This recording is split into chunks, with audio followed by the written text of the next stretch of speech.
Identify the lower class limits, the upper class limits, class width, class midpoints, and class boundaries for the given frequency distribution, and identify the number of individuals included in the summary.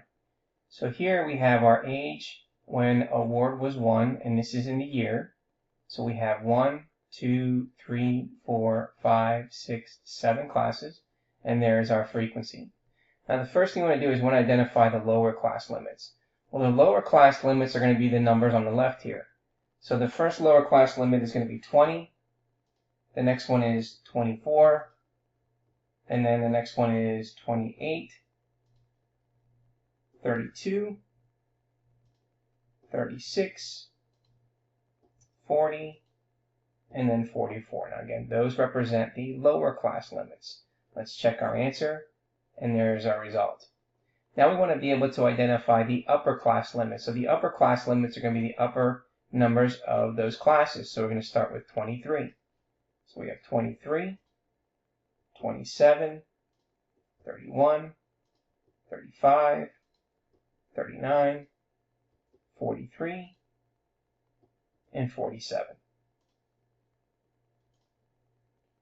All right, now we want to be able to identify the class width. Well, the class width is subtracting the first lower class limit from the second lower class limit. So let's go ahead and do that. We're going to take 24, we're going to subtract 20, and therefore that's going to give us the class width. So now we know that the class width is 4. Okay, now we need to identify the class midpoints. The class midpoints is taking the lower class limit of the first class, adding the upper class limit of the first class, and then dividing it by 2. Let's go ahead and do that. So if we take 20 and then add 23, and then we're going to divide that number by 2. And that's going to give us 21.5. So that's going to be our midpoint for the first one. Okay, now we're going to take 24 and add 27. So sometimes you may want to put this in parentheses because you don't want to make sure your order of operations are correct. So 24 plus 27, and then we're going to divide that by 2. And that gives us 25.5. Okay, next, let's take a look at 28 plus 31. So we're going to take 28 plus 31, and then we're going to divide that by 2. And that gives us 29.5. Now, what do you notice that's going on here? The difference between those class midpoints is the class width, which is 4. So if I add 4 to 21.5, I get 25.5. If I add 4 to 25.5, I get 29.5. So let's add 4 to 29.5, and that gives us 33.5. And then let's add 4 to that, and we get 37.5. And then let's add 4 to that value, and that gives us 41.5. And then let's add 4 to the last one to get 45.5. And so therefore, that's going to represent the class midpoints. Okay, now we want to be able to identify the class boundaries. Okay, so in order to find the class boundaries, we need to take the upper class limit of the first class and then add the lower class limit of the next class and divide that by 2. So let's go ahead and do that. So I'm going to take 23, let me put that in parentheses, 23 plus 24, then I'm going to divide that by 2. And that gives me 23.5. So let me go ahead and put that in there, 23.5. Okay, then I'm going to go ahead and add 27 with 28. So 27 plus 28, and then divide that by 2.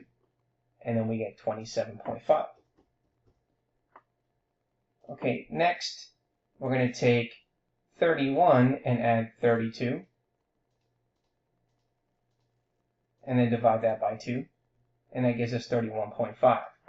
Now, what are you noticing again that we are adding to each one of these values? Well, what we're doing is that we're adding each one of the values with the class width. And again, let's go back. We know that the class width is 4. So let's go ahead and then add 4 to 31.5. So that's 35.5. Okay, let's add 4 again. And then we get 39.5. Let's add 4 again. And we get 43.5. Let's add 4 again. We get 47.5. Let's add 4 again. And then we get 51.5. Now, the problem here is, not necessarily the problem, if we're looking here, we have 4 classes. So that means that our class boundaries, okay, should at least go a little further than the midpoint. So it looks like we're going 1 extra. So when I check my answer, I'm going to get it incorrect. And the reason why is because they want me to have the first class to be below 20. Let's just go ahead and confirm that. When I check my answer, it's saying incorrect. It says at least one of your answers is incorrect. Class boundaries are the numbers used to separate the classes, but without the gaps created by the class limits. Class boundaries split the difference between the end of one class and the beginning of the next class. And remember to type integers or decimals, to not round, and to use descending order. So what we need to do is we need to put in the number or the class boundary that is the one before this class. So what I'm going to do is now I'm just going to go ahead and then type this to be 47.5.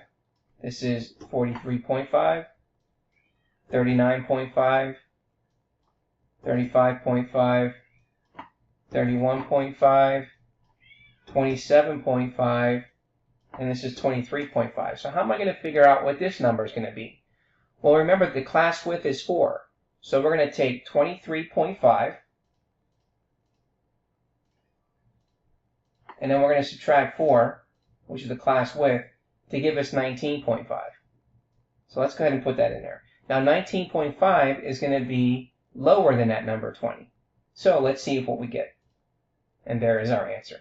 So you got to be careful to make sure that you put in the class boundary that is before the class, and therefore then you can go ahead and then complete the rest. Now we want to identify the number of individuals included in the summary. So that means we need to add up the total frequency. So let's go ahead and do that. We're going to take 30 plus 33 plus 15 plus 2 plus 5 plus 2 plus 2, and that gives us 89. So let's go ahead and put that number in there. We're going to put in 89 and see if this is correct.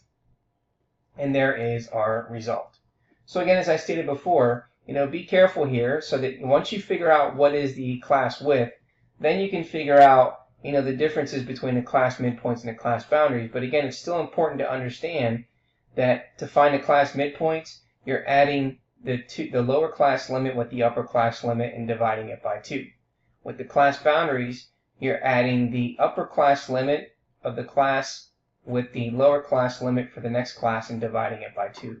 And remember that you always have to have the class boundary beforehand, so you have to subtract whatever the class width is to get that number.